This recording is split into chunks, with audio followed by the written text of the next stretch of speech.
Nyakoromogi piny dhi matek kopolore koda weche mopogore madhi nyime e pacho ka nyaka e pinje maoko kaluwore koda lwenyno manitiere kind piny mar Amerka, Israel kaachiel koda piny mar Iran ma bende koro kelo luoro e weche manyalo bedo kotenore koda lweny ma kamago, kama piny Kenya bende wachore nyalo biro yudo achiedh nade ma koni kod kocha kaluwore koda weche matimore momiyo kembe mag ndeke medo chungo wuothe madhi e pinje manitiere UAE kaachiel koda pinje mamoko nyakoromogi. Kopogore koda mano bende wakelo ripot kotenore koda lwar mar kalapapla e gwenge ma Nandi ma bende onego achiel kuom jood bura e pacho ka nyakoromogi kaachiel koda weche mopogore kotenore koda wach mar lweny madhi nyime.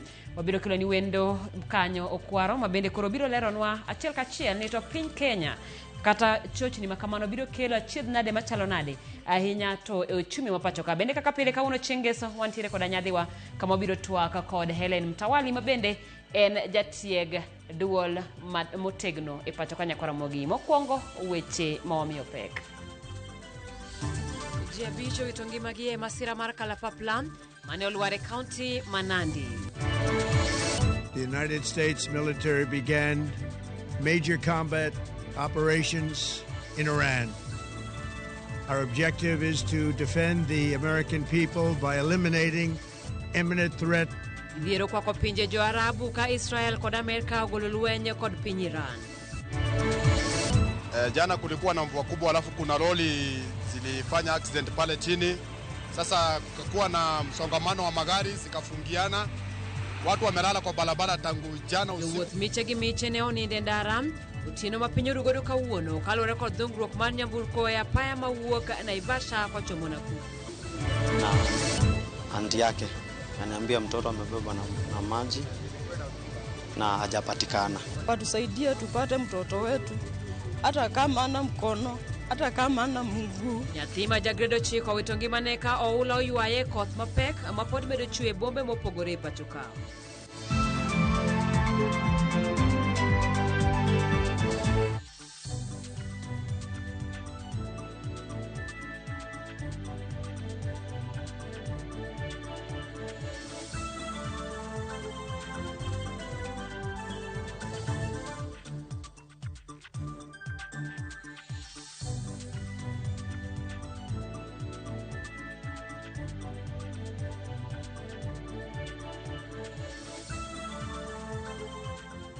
Nyakoromogi tudri kodwa namba marote machuok en 3:6 kao kamano bende yudo wa mbui duto mag oganda mano Ramogi TV.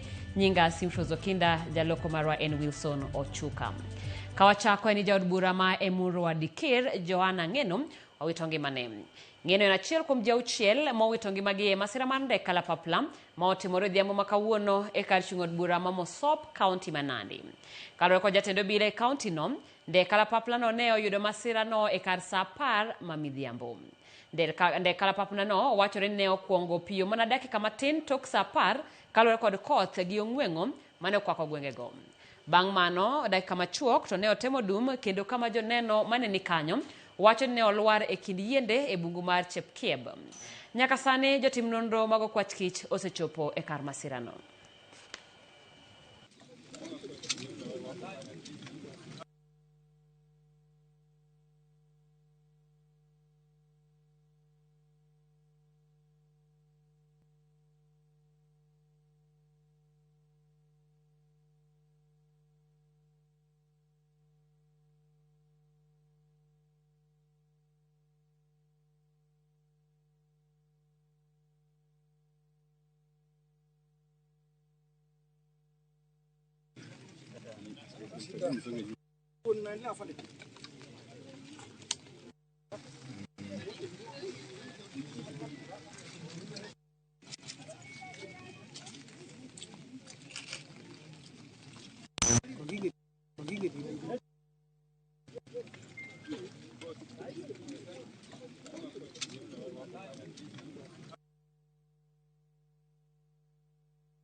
Kapod wantie masirano Joanna Ngeno ne onyuol tarik 12 dwe mar 12 higa mar 70 ne oyiere kaka jaod bura higa mar 2013 ka oyiere kendo higa mar 2017 kaachiel kod 2022.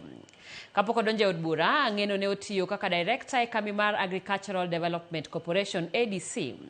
Magi e moko kuom twak mane obedo godo e kinde mayande ne en jaod bura e buche mopogore. Kama wewe ni msichana, ujue maliza shule kwanza secondary, maliza university, alafu sasa ndio utafute bwana. Mabwana hakuna mahali wanaenda. Vijana nao someni kwanza mpaka umalize university ndio uje utafute bibi. I usually give myself as an example. Na nikotini iliangusha hiyo kesi. Lakini uzuri yenye nataka niambie nyinyi ni ya kwamba hiyo kesi imekatwa appeal kwa sababu hiyo haikuwa mwisho. Nikotini ilifanya hivyo ama ilifanya hiyo uamuzi. Na ningependa kuambia watu ya Ang'ata Barigoi all the way mpaka Moyoi kwamba nikotini pia itaenda kukata kwa rufaa uamuzi ya hiyo shamba. Lakini chama cha KANU is not part of the inheritance ya Moi. Chama cha KANU iliundwa na wakina mzee Jomo Kenyatta. So Gideon Moi, kama ukiamuka usiku uhesabu vitu yenye Moi mwenyewe alikuachia, usiwahi hesabu chama cha KANU kama properties yenye Moi alikuachia. Hiyo ni chama yetu. So this initiative, Mheshimiwa Governor, ya kupeana over 10 million in every ward is the best initiative, and I will tell you for free, you will be remembered for this in the next 100 years. Kwa sababu you have implanted in our kids what people call the equalizer. Ile yenye unapea mtu nafasi ya kushindana na wengine. Kwa hivyo kama nataka tu nikushukuru.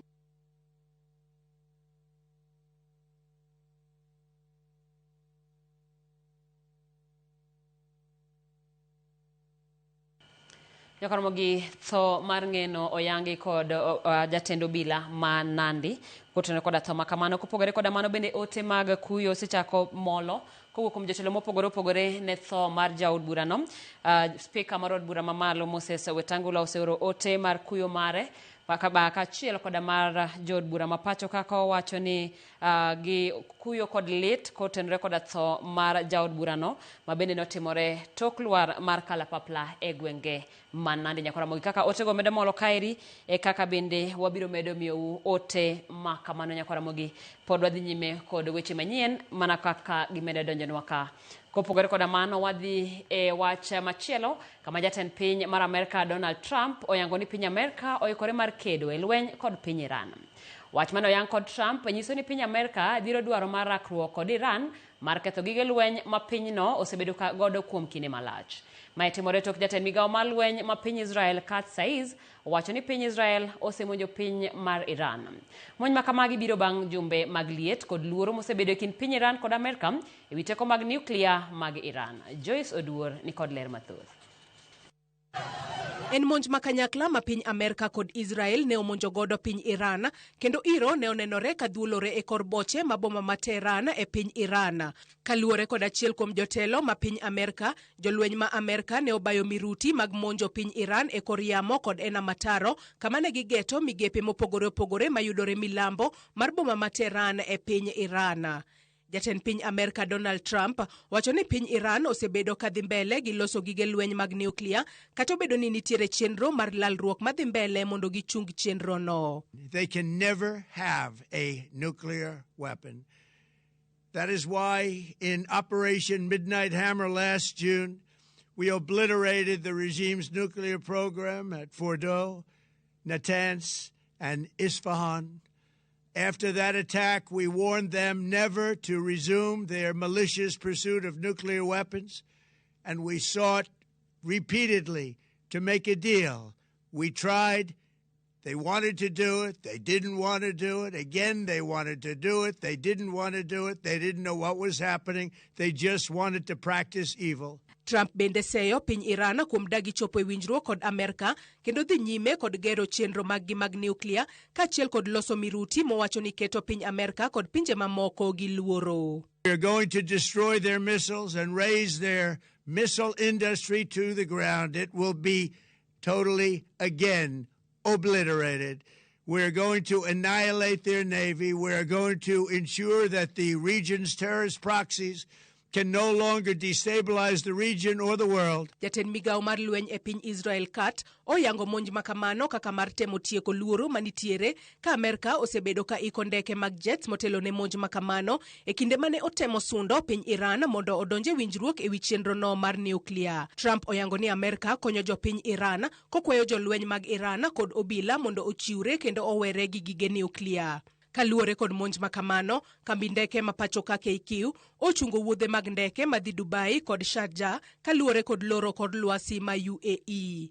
Migao mochung' ne tudruok kod pinje maoko kokale jagoro mongirore Korit Singoei bende oyango ni girango weche motudore kod monj makamano kendo gikwayo jo Kenya mondo obed motang'. Jakom mar riwruok pinje mag Afrika Mohamud Ali Yusuf bende ogolo ote ewi monjno kowacho ni ber ka twak bedo kendo pinje duto nyaka lu chike. Mohamud bende owacho ni ka lweny makamano dhi mbele to kidek kelo midhiero mopogore opogore e piny mangima kendo rocho chenro kaka mag modhi bedo gi chiemo moromo kod uchumi ahinya to e pinje mag Afrika. Kaluore kod monj ma piny Amerika kod Israel omonjo godo Iran, pinje mopogore opogore owuok oko mar kwedo monj makamano. Kingdom of Saudi Arabia kokale migao mochung' ne tudruok kod pinje maoko okwedo monj makamano ka gikwayo pinje mamoko mondo otim duto manyalore ewi monjno manyalo rocho kwe e gwengego. Kenya en achiel kuom pinje magolo mauta e piny mar Iran ka lweny makamae nenore kamano manyalo kelo pek e yudo mauta, gino manyalo choro nengo mauta malo. Ok mana mauta kende, Kenya bende golo chiemo mathoth e pinje maoko ka lweny makoro omuochni nyalo kelo midhiero mar medruok nengo chiemo e pachoka. Joyce Odur, Ramogi TV. Irokamanya Joyce Odur kuom lipodno kapok wadhi e mbaka mane wachano goyo kanyo Karamogi en ni koro achiel kuom kembe mag Royal Media Services mano Youth Aviation Helicopters mabende en wuon kalapapla manolwar Mosop koro yango masira makamano kama giwacho ni en ndege manolwar e kar saa 10 mamidhiambo kendo negi temo mapiyo piyo kaka nyalore mar mondo giyor kony mane nyalo yudore machiegni ka bende koro giyango masira manotimore ka giwacho ni jogo duto mane nitiere kalapapla no owito ngimagi Karamogi. Kopogore koda mano wadwa ni mondo mi wago mbaka matin kotenore koda lweny masani dhiyo nyime e kind piny mar Israel kod Amerika e piny Iran ka bende en gino mosebedo ka kelo chochni kaluwore koda weche mang'eny mabende koro timore e pinje mamoko manitiere aluora mar pinjegi. Antiere koda wendo Kairi mabende en achiel kata en executive director mar kambi mar Asepis mabende odwa ni mondo mi olernwa kata watwa kode mana matin ni to en lweny mabiro ketho kata biro kelo chochni machalo nade pachoka. Okwaro poni nyalo winja oimore kendo machiegni weche manyien mag oimore adokero kamano mar chopo mari mar mondo mi wagomba kama chal kamae. Mana kadwa ni mondo mi wadhi mapiyo piyo inyalo mana miyowa historia mana machuo kotenore koda lweny makamano kaeto watwa kotenore koda migwambo kata midhiero ma lweny makamano nyalo kelo e uchumi mapachoka machiegni. Oimore penjo mipenjo ni kaka tulo masebet mantiere Iran ochakore nade tango madhi mbele sani aparo news ma awinjo kane ogolno semiyo ji history mar tulo no matimore sani kidwa ng'iye maber ting'iyo gik manyiso chakore December higa mokalo ne nitiere ng'anyo mana kaka wambe wajobet gi ng'anyo Kenya kae chalo kaka mar haki yetu manyoche nitiere Iran ma ji ne owuok mang'eny e piny ne gikwedo sirikal nikech bech gik moko chumi rach nikech piny mar Iran osebedo ka chandore ahinya nikech oketnegi sanctions gi jo Amerika gi jo Ulaya gi pinje mamoko. Koro uchumi mar Iran osebet marach momiyo jo piny nyocha owuok December ne gidwaro gikwedo sirikal kendo gidwaro mondo sirikal odhi. Koro piny mar Amerika gi piny mar Israel mosebedo ka nigi luoro gi Iran, maneno ni Iran dwaro tieko Israel, Iran sponsor tulo mang'eny, terrorism gi njore. Noneno ni my chance kata my opportunity ma ginyalo tiyogo mondo giriemb sirikal mantiere Iran. Koro emomiyo ni neno ka Trump wacho otieno manyoro ni ginwang'o chance gikono jo sirikal ma Iran ni gibet piny gibuoge sirikal kendo gikono jo Iran ni gin gi opportunity ka wang' gitieko goyo jogi to gidwaro ni mondo jogo man piny manche ong'anyo mondo kaw telo. Koro nyaka ne okinyi manyoro giseoro maruti mang'eny, giseoro bom mang'eny e taonde ma Iran, kaka Tehran, kaka Isfahan, kaka Qom, ma osetimo maundu mang'eny. To Iran bende retaliate kata oseduokogi. Iran be waneno ka oseoro maruti mang'eny, Bahrain, oseoro Jordan, oseoro Israel, oseoro Qatar, ka gitemo wacho ni wambe wan piny ok nyalo biro gowa to onge gima watimo. Koro mane kama wantiere, ji around 60 osebedo report ni osetho students moko e skul moro e Iran. To iwacho be ni jo Israel ahinya ne o target Ministry mar Defense, Ministry mar Intelligence, to gi kama iwacho ni jatelo mar piny Ayatollah Khamenei, to gi jatend piny miluongo ni Masoud Benoda, kemi wacho ni nyalo bet ni ne onegi, to jotend piny ma Iran be wacho ni maonge mapok giteno. Koro mano kama wantiere gi kaka wasenene nyaka sani. Pinje mang'eny, pinje ma Ulaya, pinje mantiere osekwedo wachni kabisa. Pinje mantiere Gulf osekwedo both kor Amerika to gi Iran, nikech Iran oseoro maruti e pinje. Koro mane kama wantie sani, wamedo ng'iyo kaka gik moko dhi, nikech Trump to wacho ni gidwaro regime change, tiende ni gidwaro goyo loch mar Iran. To jo Iran be wacho ni mano ok bitimore, kendo wan be wan ready ni gima jo Amerika oro to wan be wabiro oro back. Kwara para nigi thuolo nigi makoro ng'ato penjo ni kaka ja Kenya, nikech wang'eyo maber ni kaka sani wuodhe mang'eny koro osechungi, kambi kaka mar ndeke mar Kenya Airways osechungo wuodhe mawuok Kenya kata mawuok e pinje mag Warabu kaduogo kaka luore koda luoro ni ka piny Iran osechako dhi nyime kod oro kata keto lweny e pinje maoko, en gino manyalo kelo tulo mathoth ahinya, kendo nitiere pinje mathoth mabende koro dino boche magi mondo mi ndege kik kadhe. Gima chalo kamae kopogore koda wuodhe gi joma nyopango wuodhe mag dhi e pinje ma kamago, weche mag mwandu mikele pacho ka kata mitero oko, ere kaka gini nyalo biro ketho ochumi ma pacho ka poni en lweny modhi nyime kuom kinde malach? Ing'eyo ahinya nitiere gik moko adek ma lweny madhi mbele no biro timo Kenya ka. Gimokwongo, wan kaka Kenya king'iyo e continent mar Afrika ka, ineno waga kaka wan e jo osiepe mag jo Amerika, wan e osiepe mar jo Israel.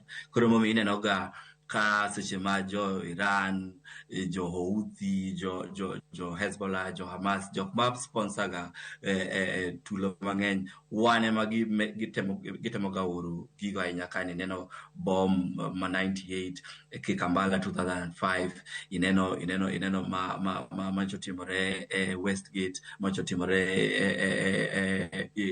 Nairobi ka eni. Koro miyo mano gima sani nyaka kamoro moro kamibede nyaka ing'e ni wan e alert, nikech sama jogo retaliate mago gik ma gibiro dwaro timo. To kendo wan be wan gi base Lamu kae ma jo Amerika nitiere, ma kata wik ariyo mokalo jotend lweny ma Amerika nitie kama gidwaro expand. Momiyo wan nyaka wabed alert sani, nikech wan osiepe Amerika, wan osiepe Israel, ma ka gidwaro bayo gimoro ginyalo bawa. Gimar ariyo ma ohusiana gi ochumi en ni modhi kata mo. Iran gin jok ma king'iyo e piny mangima, Iran golo gimoro 3% mar mafuta, kendo odiochieng' ka odiochieng' nitie kamoro kanyo miluongo ni Strait of Hormuz, kama mafuta kale ma biro korwa koni, ma samoro amora mantie tulo kono ka Iran oloro Strait of Hormuz no, to chako kelo tulo ma mafuta ok chopi. To sama ka mafuta biro matin, tibiro winjo ni bei mar mafuta dhi malo. To wang'eyo ochumi wa mar Kenya kae, ka bech mafuta dhi malo to gik moko te biro dhi malo. Jok ma idho matatu, jok ma dhi rego, jok madhi nyiewo makati gimoro amora ibiro neno ka odhi malo. To mano biro timore waluongo ni midterm, samoro ok bi timore sani immediately nikech already wan gima mocho wase import, wan gima wakano sani, lakini ka lweny odhi mbele, kodhi mbele 1 week 2 weeks, kodhi 1 month, to mano kaka wabiro chako neno ka gigo affect wa. Mar adek aneno ka nisechako wacho wach mar aviation nikech ndeke mang'eny winjo ka wuono nyaka nokinyi ilando ni KQ ji ok dhi nikech sani Middle East kanyo te ndeke madhiga Dubai, madhiga Qatar, onge ndege manyalo kalo kanyo. Kata king'iyo sani ne jok maluwo ka ndikni kalo sani kanyo nitie dur maonge ndege makale.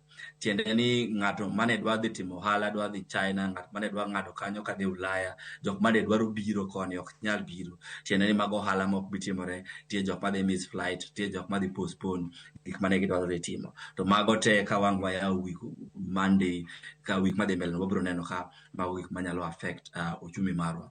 King'iyo kendo be gik moko kaka dola gin ga sensitive sana ka nitiere tulo ela. Koro jok matimo ohala gi pesa ma pinye maoko, dola, yen, British pound, euro girigo, wang' ka ging'iyo to nitiere fluctuations kata nitiere ubiro neno ka seche moko dola bechete kata dola ng'olwar ma wabiro ng'iyo weekend to gi week mabiro. Mago gik ma affect wa uchumi wa nikech wan be wan gi debt kata wan gi gope mang'eny e pinje maoko ma omiyowa gi dola. Koro seche ma ka dola fluctuate kata dhi malo ka dhi piny to affect pesa ma onego bed ni wachulo oko kuchocho. Koro mago gik moko aneno 3-4 ma kaka sani kaka pod waneno ka tulo madhi mbele Iran nyalo affect wa. Erokamano. Mana dakika machuok kiparo ni anang'o aseneno kanyo ka migawo kata sirikal ma pacho ka koro wacho ni en lweny ma bende nyalo biro hinyowa mana kaka walero yo achiel kata ariyo, kendo gigeno ni ok en gima biro dhi kuom thuolo malach. Ikruok machalo nade kata ang'o matin ma sirikal onego keti mar mondo mi okete kama yom ne ochumi kata kodhi kethore to kik ohiny oganda ahinya? Gin ang'o giri achiel ariyo adek ma piny Kenya nyalo kichore godo kotenore koda lweny ma kamano, nikech onge ng'ama ong'eyo thuolo mobiro dhiye kotenore ni jok kanyo duto omako piny motegno ni en lweny ma nyaka gigo magilo. Koro jogo mang'iyo kaka mafuta donjo ka e Kenya kaka kikano, kaka iuso, jo EPRA gi jogo aparo ni biro winjo ka giloso wuok tich. Nyaka wang' ng'i kaka gi stabilize kata kaka gibiro neno kaka wadhi mbele week mabiro kata dwe mabiro ka ging'iyo kaka gik moko dhi Iran. Koro mano ikruok achiel ma nyaka gitim. Kendo aparo ni onego bed ni kaka ne gisebedo ka gifuatilia news ma kuno, mano onego bed ni gima gisetimo sana ma gibiro wachonwa wuok tich. Nitiere jok matimo export madhi kuonde go. Koro ministry mar trade be nyaka wuog oko mami ji information, yang ne ji ni kanye ma ok inyal dhi, ang'o ma ok inyal timo sani. Nikech kaka piny mar Iran no wach ni sani koro sirikal tiyo 50%, bengi tiyo mana matin, department mang'eny molor. Koro jok manigo ohala kata jok manigi timo gik mausiana gi kuonde aila go nyaka sirikal ng'i kaka miyo gi information kata yango negi kaka nyaka gidhi.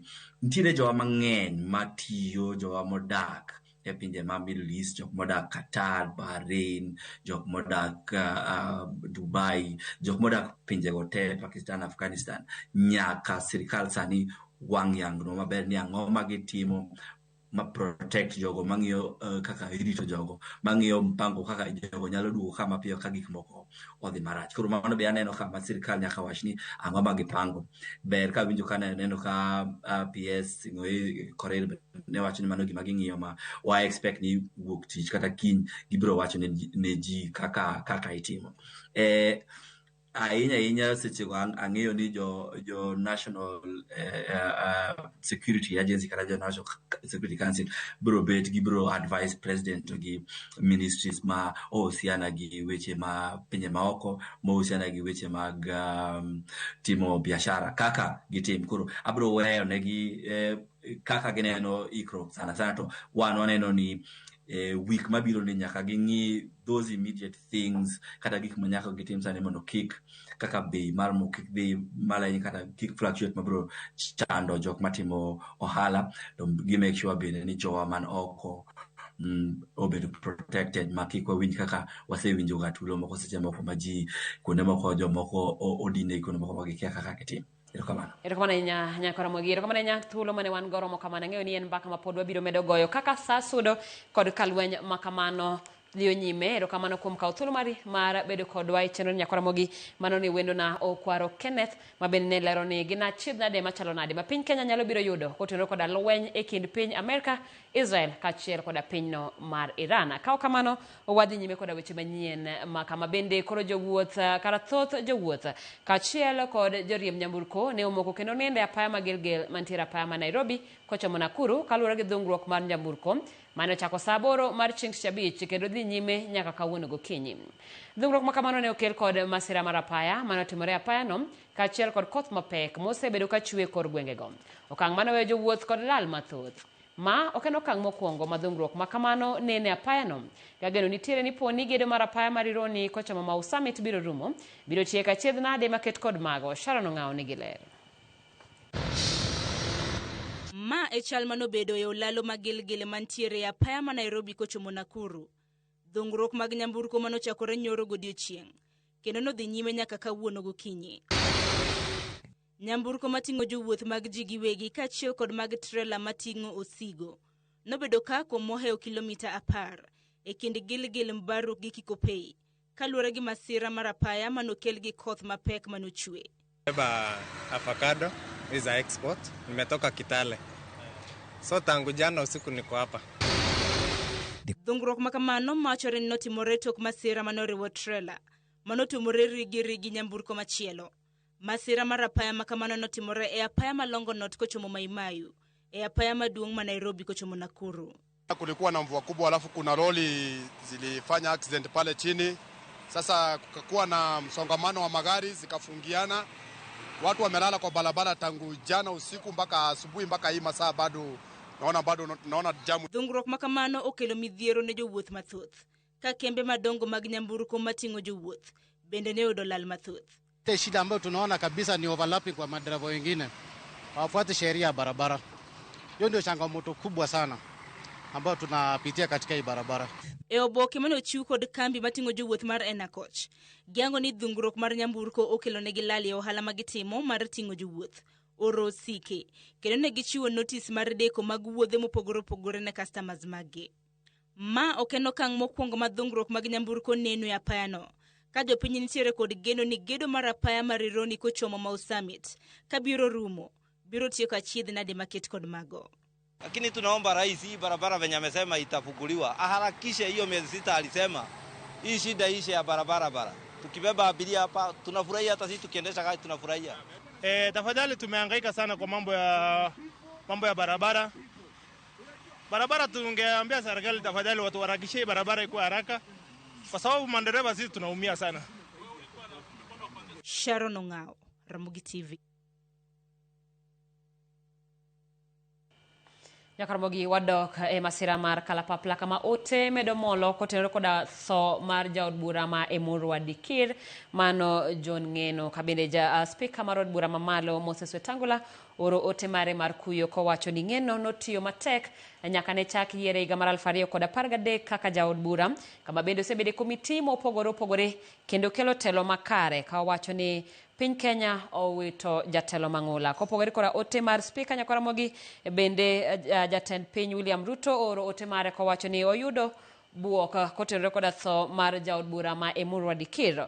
Owacho ni Ng'eno ne en osiepne kendo ne en jatelo manotelo ne oganda mage e yo makare. Owacho ni en jalno manochung' motegno kod ratiro kaachiel koda neno ni gik maromre kata oganda oyudo gigo kata pok e yo maromre. Kabendo wacho ni biro pare kuom tende makare kendo chiwore mar mondo mi ota jopiny Nyakaramogi kaka ne wawacho en masira mabende ne oyang kanyo koda kambi mar Youth Aviation Helicopter mabende en achiel kuom kembe buo kambi maduong' mar Royal Media Services kagi wacho ni masira notimore kar saa 10 mar midhiambo kendo ne gitemo mar mondo mi gior kony mapoya mane mondo mi ochopi tem reso gima ne nyalore kaluwore koda luar mar ndege no alwora mar Mosop Nyakaramogi gin otego mamedo molo kendo ka gimedo choponwa ka Nyakaramogi e kaka wachopogi e iti. Kao kamano wadhi nyime kod weche manyien kama od thieth mar level 4 Kenyanya manitiere kar chung od bura ma Bomachoge Chache olor apoya nono tok tulo muoch e kinde mane jodak e alworano omonjo od thiethno mar dwaro ng'eyo gima nonego miyo moro manochopo konyore kanyo kendo wito ngimane mana thuolo machuok tok yudo nyathi. E chochni ma kamano nochuno obila mondo ogo bunde e yamo mar keyo oganda mane ni e od thiethno.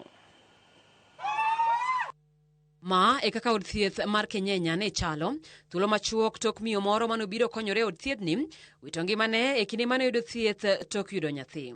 Jodak e alworani nochopo ka kod ichwang' ka gidwaro adiera e wi gima nonego miyono hie. Matin nono od thiethni nolokore kar ywaruok mapek. Apisas mag obila e alworani nochuno mondo donjre gikony jochiw thieth kowuok e lwet jogweng'. Ywaruok ma kamano noduogo onyuolo lweny. Moko kuom jodak nolokore toyo gimoro amora ma giromo godo gima nochuno sirikal mondo olor osiptalno apoya nono.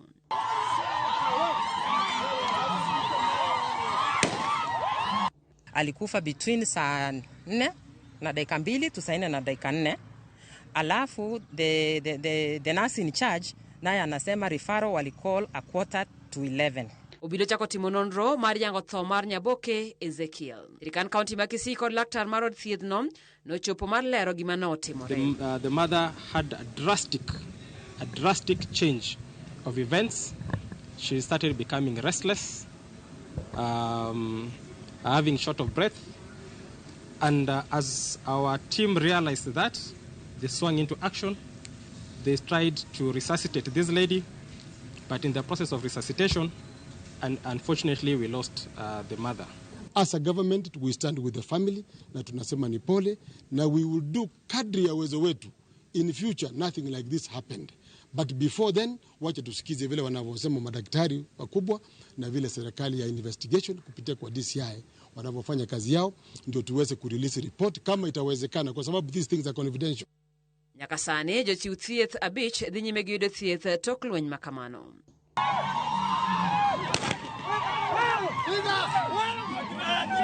Riwruoge mag jochiw thieth mano mar Kuko kod mar Nurses okawo okang' mar golo jogi od thiethno ne arita margi. Ringre mar mosenindo okane kar kando ringre mar od thieth mar rufaa ma Kisii. Hata kanisa ukiwa na shida watu wanakimbilia kanisa. Kwa hivyo tunasema kwamba hospitali iweze kuheshimiwa, kwa sababu sasa madaktari kufanya kazi yao. Bahati mbaya kama hiyo itokee, si vizuri kuweza kuingia kule kwa hospitali, kugonga vitu kule kwa hospitali. Nyakoromo gigi kanyo kawo yo machuok kik idhi mabor pod aduogo gi weche mamoko.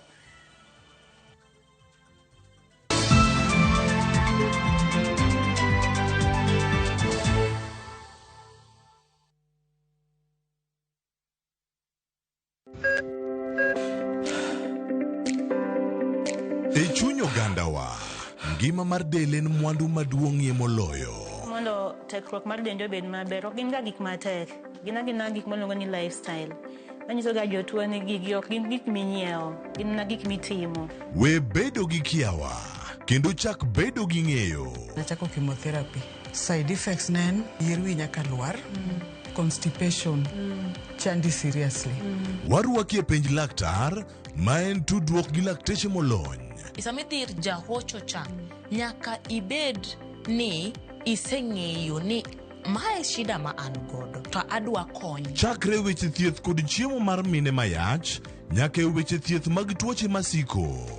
Wakelo od thieth e od dak. Tuo mar rheumatic heart disease ni landore sana e gwenge ma poverty nitiere. Riwri gi Ruth Otieno, wuok tich nyaka tich abich, saa 12 odhiambo.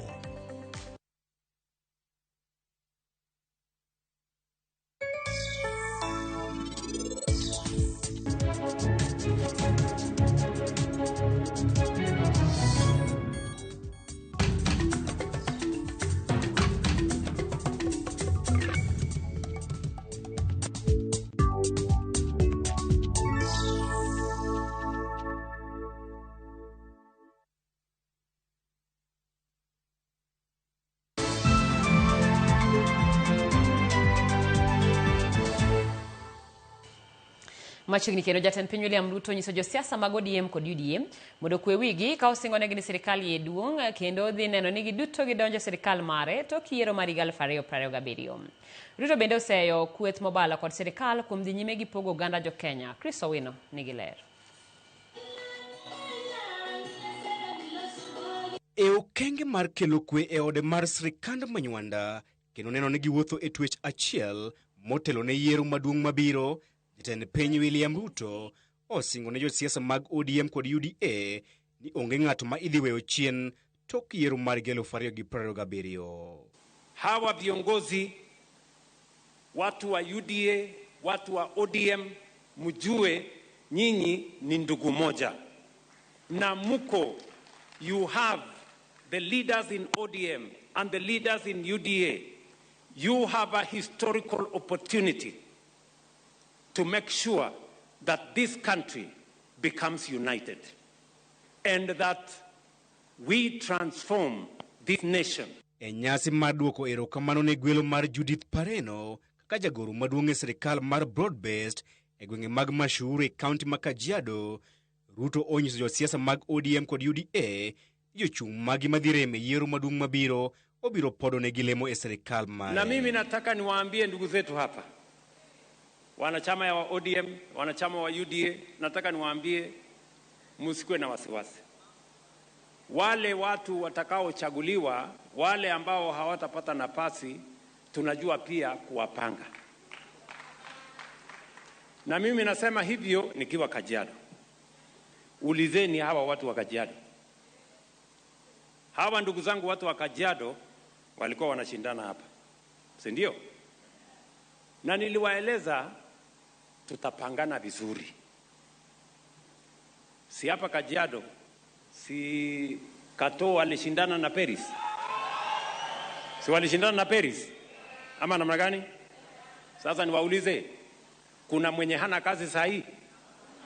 Si Kato ananisaidia pale kuwa controller? Si Paris ni senator? Shida iko wapi? Ruto oparo negen kik giwe piem malaro kombe mag siasa e yiero maduong' mabiro mondo keth osiep kaachiel kod winjruok mane ochako dogai mar ODM machon mosenino Raila Amolo Odinga.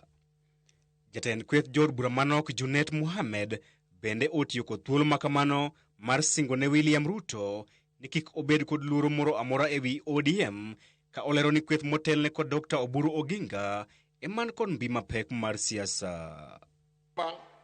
Ingawa baba ametuacha kama tuko katika vilingo viwili. Moja ni broad-based government, ambayo nataka kuwasihi kama wana Kajiado, msitoke katika hiyo broad-based government.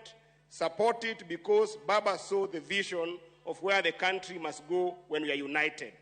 Ati sasa unaniambia tutoke kwa serikali tuende kwa opposition kwanza, tuende tukunye chai na wakina wa Munyoro na wengine, tena tukunye chai huko turudi tena.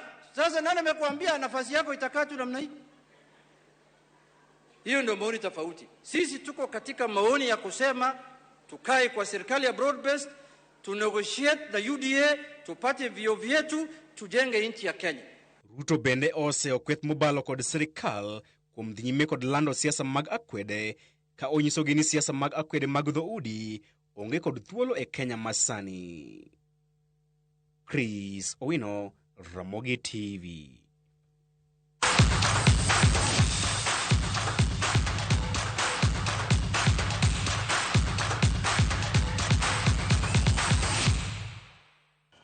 E pau tuke ni tim mar Gor Mahia oloyo Mathare United gonde 2-1 e tuke adhula lig maduong' mar adhula pachoka KPL, tugo mane obagi alap mar tuke manyayo. Ebeneza Kofi nomiyo Kogalo gol mokwongo e dakika mar 67 tok tugo no rumo amodhi 0-0 e kinde mane jotugo dhi e yweyo.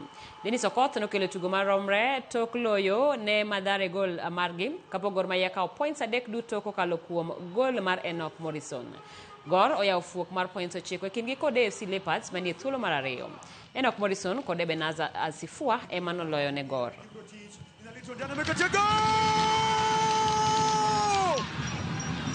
Amejibu Dennis Okoth. Super sub mwingine. Enoch Morrison.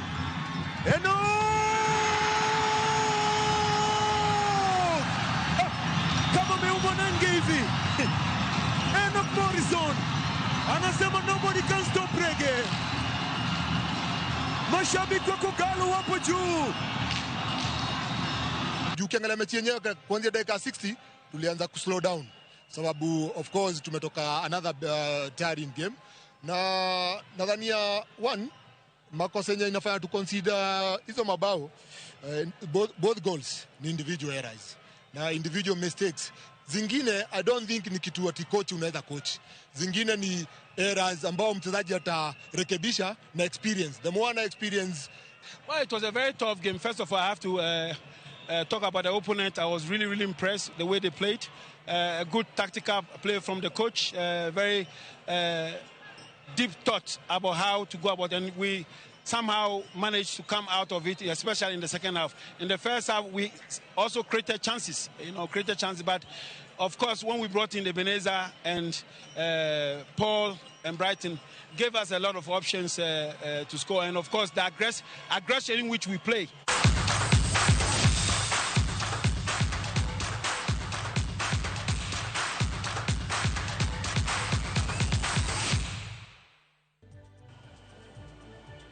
Nyakoromogi kapo kwa chino mar nyadhiwa tema mana koloni karami matut kotenore kod alwar mar kalapapla manotimore e alwora ma Mosop e county Nandi, kama bende ka koro kambi mar ma ochung'ne kana mane en achiel kuom kembe mag Royal Media Services mano Youth Aviation Helicopters oyango masira makamano. Bende weche ma wan go kaeri en ni ji auchiel kata ringre mag ji auchiel oyudi tok lwar mar kalapapla no. Nyaka sani ringre 4 go oseyangi kamoting'o jaod bura Joanna Ngeno mano jaod bura ma Emurwa Dikir kaachiel kod jal mane riembo kalapapla no mano George Were, Amos Kipmengetich Rotich mabende en achiel kuom joting' daya kata jorit mag jaod bura no, kabende Nick Koskei en jago picha mar jaod bura no. Nitiere ringre 2 mapok oyangi kiwacho ni gin ringre mabende ne owang', koro tek mar mondo mi ofweny weg ringre makamano. Kotone koda mano, spika mar od bura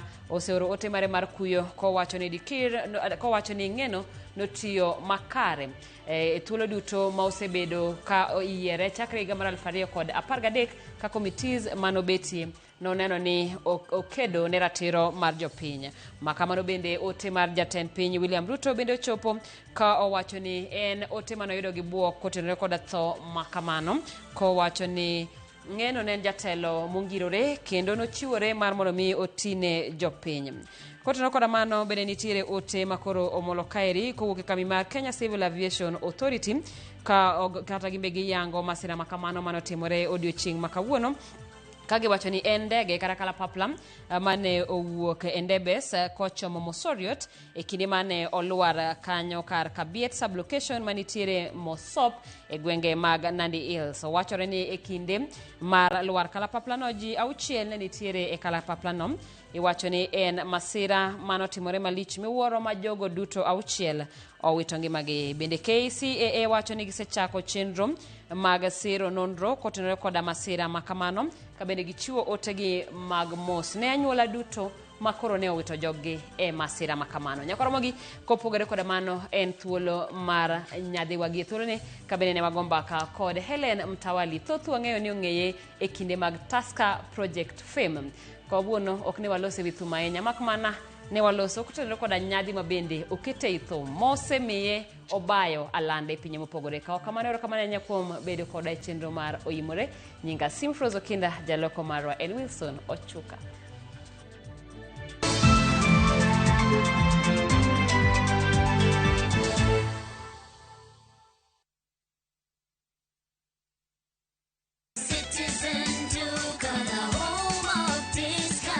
Citizen Duka inawatakia Ramadhan Mubarak.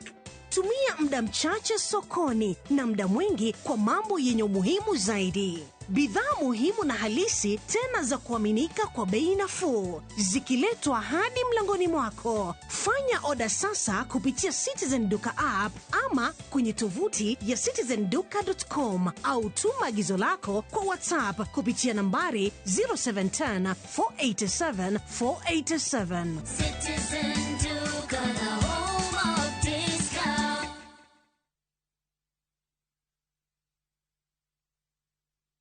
Na kuungamia Mungu Mwenyezi, nanyi ndugu zangu, kwani nimekosa mno kwa mawazo, kwa maneno, kwa vitendo na kwa kutotimiza wajibu. Nimekosa mimi, nimekosa sana. Ndio maana na kuomba Maria mwenye heri, bikira daima, malaika na watakatifu wote, nanyi ndugu zangu, niombeeni kwa Bwana Mungu wetu. Mungu Mwenyezi atuhurumie, atusamehee dhambi zetu, atufikishe kwenye uzima wa milele. Amina. Dial *811 415# to get Ungamo la Dhambi.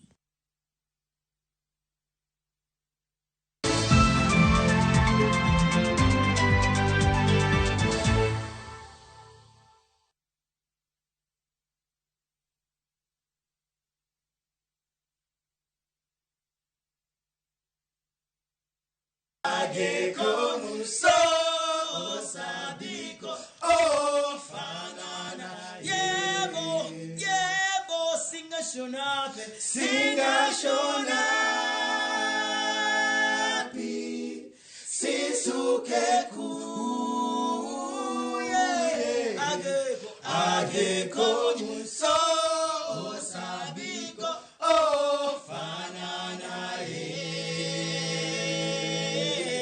pokna neno lwana machaloko de lwana muteno Yesu ni mwamba wa imara hakuna hata kuwepo aliye kama yebo singashonapi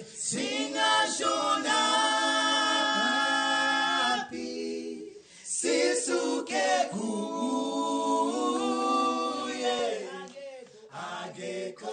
Kaka pile chinge sonyiso ni en ching chenro mar nyadhiwa. Kawuono wadwa ng'iyo nyadhi ei thum.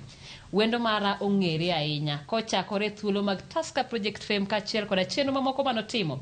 Nyakoromogi aparo ni nyalo paro chenro makamago. Adwa ni mondo miye thuolo owach nyinge kende. Nikech ok apar nanyalo wacho nyinge maber kaka wachono. Machiegni chenro nyinga Simfros Okinda. Jina langu ni Eleno Olivia Akoth Molo. Nyar nyakach wakinena kawuotho taduongora therefore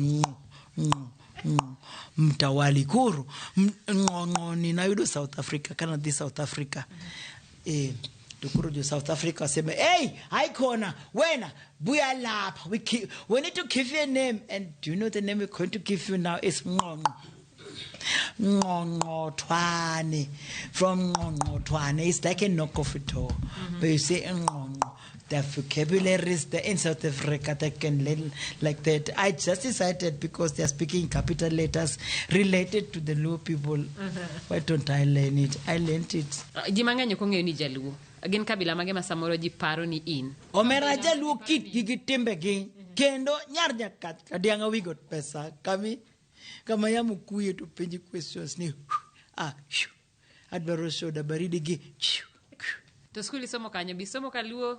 Mam wao make sure na dit ginene dala di sumo dala mondo kora ngedo luo maber asomo Ogada school gane school huko Ogada secondary school huko bwana Roberto huko Roberto huko Mungu niweke wewe mahali pema peponi wacha za kupaga uchiel ledro mana machine I had the name lede alid maten awadulu rach banade goro kwa chako gi area makae ngeni charity begins at home dala kaendi ang'e dholuo adhi taka puonjora Kigiriama to no apuonjora before time na nyaka na haya beni haya zalam kazi zalamuka simanya uwe zalamuka haya kushashe kigusa chererwase kuzachererwa simanya uwe yani greetings gibora Truth. Koro na puonjora mano ki jogo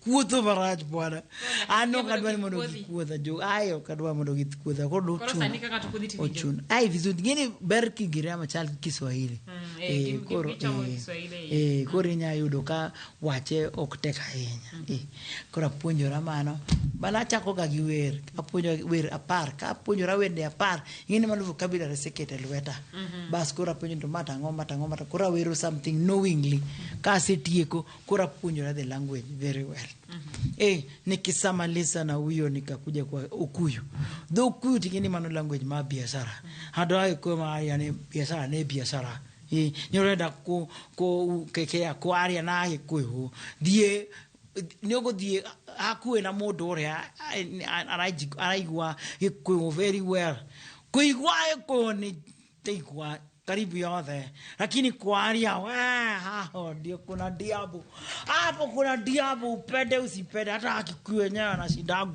anashindangwo naye koro Kikuyu ponjora kikama tawera wera gijo kamba for 15 years mundo ingi macho kori ngeni koro the translation mar du wol mar joluo ma wuoke gi kind koro di ka umi kai Donengi kala kasabudi kakwa wacha wachengi wachenga dadu moito wazi ato yu nasi otonzambelenge jite wacho ki karegin kata geta bende kango gita to geta be wacho tundio Mayayo sango mara kivila nikizombe ayaya sitan we ungu wa mauma kwa ayaya na yes we musumbe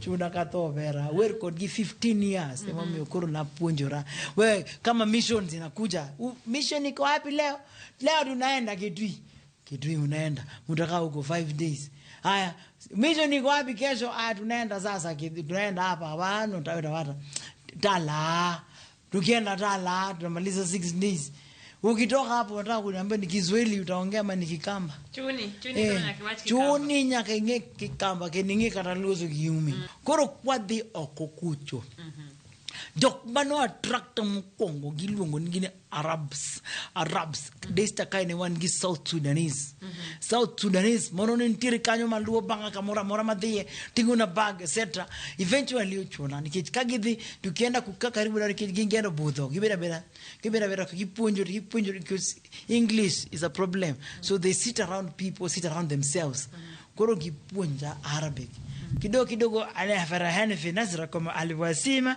alhamdulillah salaam alaykum wa alaykum salam wa rahmatullah wa barakatuh kaingia sasa Niger people nintile Nigeria Morocco kama kuvuta omako scripture misika scripture yote maka Nigeria he was no he was Yoruba the ones that are very sharp they are the ones who don't like selling and buying stuff and Igbo are the ones that are trading markers everywhere you don't find them now Igbo who's are you they come out for Igbo land we side na Anambra they even have congregational meeting for this place in Kenya. I don't finish them well but I don't learn the Igbo. In fact I know Igbo Keduki Mere Gary Henry Dog mani kijadi kabisa yari rongea na songa Yoruba wa Yamaroke amio atayino they almost alike that's why I decided okay make I learn this one pidgin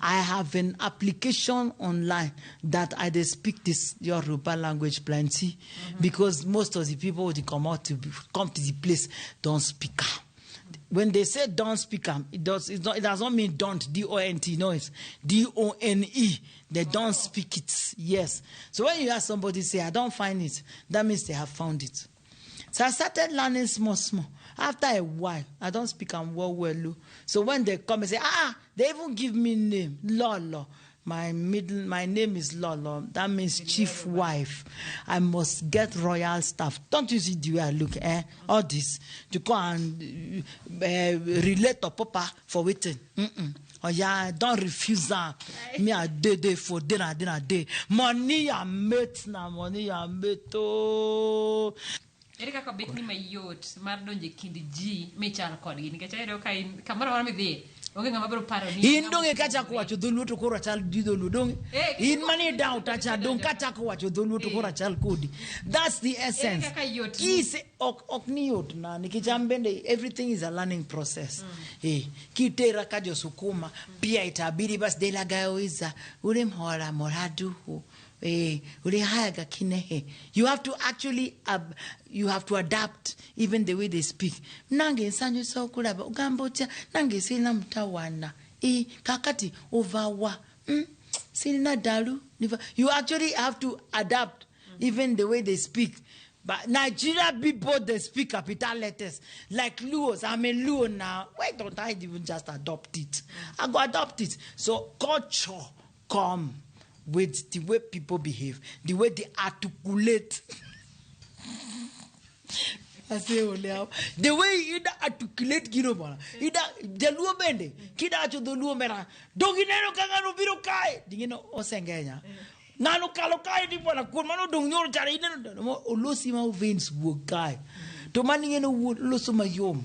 Kwake hiyo ni very silent. Mano volume 1. Iwacho ni alura mari nyalo konyi bedo ng'ama in. In nonyuoli ka in ng'ama otegno kendo yero wuoye kind ji.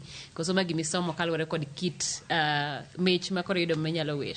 An kamina na mol. Jok moko emo chako ketha kae. Jok moko do ni godi kae.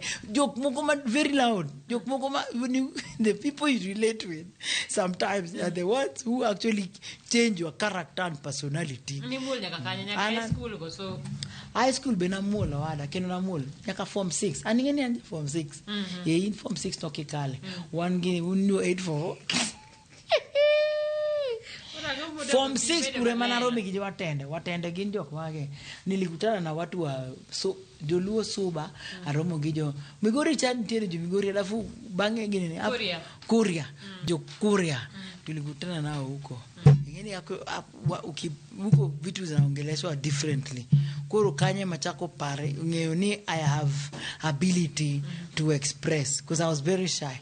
But now when I came to Daystar tayudo japuonj moro kanyo munyisa ni ai Omera wenge gi talmana wenge wasom gigi wanyeo bwana mari no bwana ni nyeo pesa de yise ni original inyeo ga an mika gi ke poma na kan ko these are my own eyes ya ejowa contact manade contact manade Omera kata ka contact ida nyeo contact the same until minalaka gumbo ida nyisa ka minalaka gumbo ida bere contacts inyewe pile the same wada osiepa magi manameka Nyasaye no gwedha godo mamwacha babwa nigo my late grandmother benenigo iwacho ni kanyolo dichuo kiani bonyolo dichuo karango lakini dichuo gono atakuwa na macho kama hisi dichuo babedi go kanyako because it's from my grandmother to my father my father to me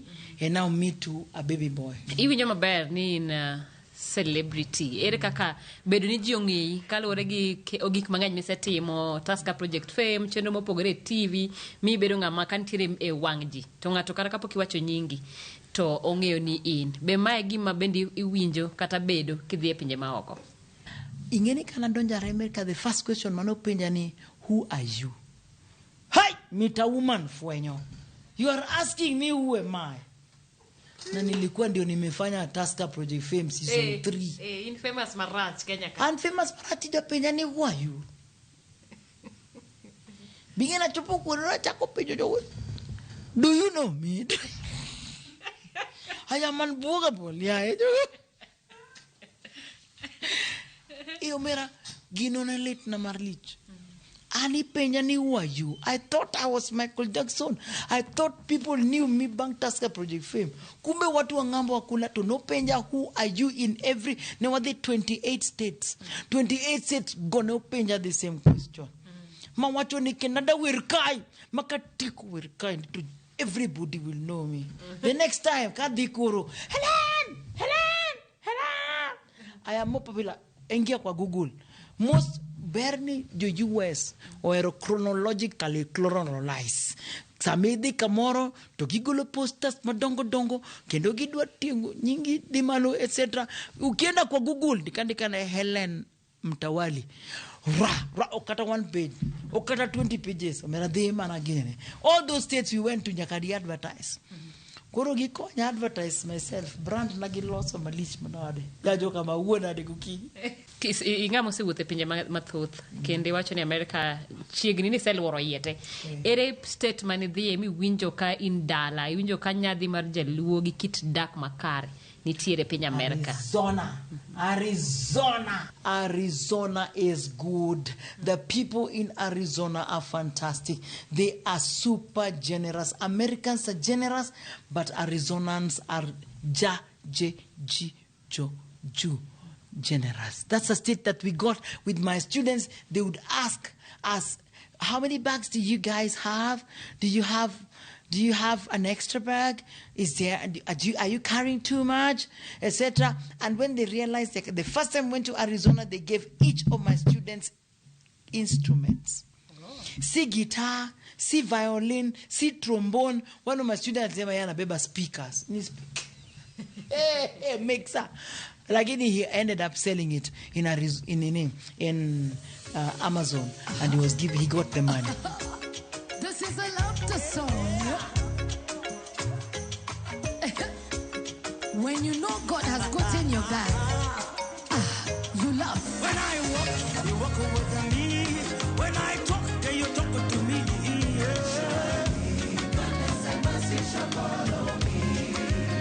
When I ask a question, you give me the answer. Nikiuliza unanijibu jibu wewe. Swali. All my days are held in your hand.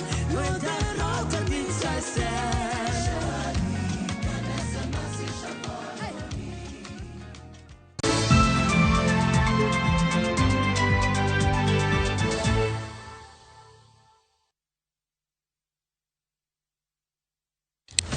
Piny igero kod mbaka, to kaka ndalo medo sudo, mbaka medo bedo mamit. Kochakore tarik 2 dwe mar 2 higani, mbaka dhi bedo mathoth. Chieng' wuok tich, kaka wanene, chako wach maonge mung'o. Jopiny emonego omi jotendwa gi direction. Tok saa 4, Cleophas Oluoch koloni weche matimore e piny Kenya nyaka saa 7 wang'e e chenro mar chal mar Kenya. IBC oket priorities ne right. Credibility mar election chakore gi kar registration. Chieng' tich ariyo, Sharon Ong'ao seto i gwengewa e chal mar gwengewa. Tich adek, George Bati pedho weche ayanga ka omanyo duoko, to in japiny ibiro wacha. Tich ang'wen, Lydia Okeyo lokoni weche ohala, kaka itime, yore mag loso omenda to gi yot mar timo ohala.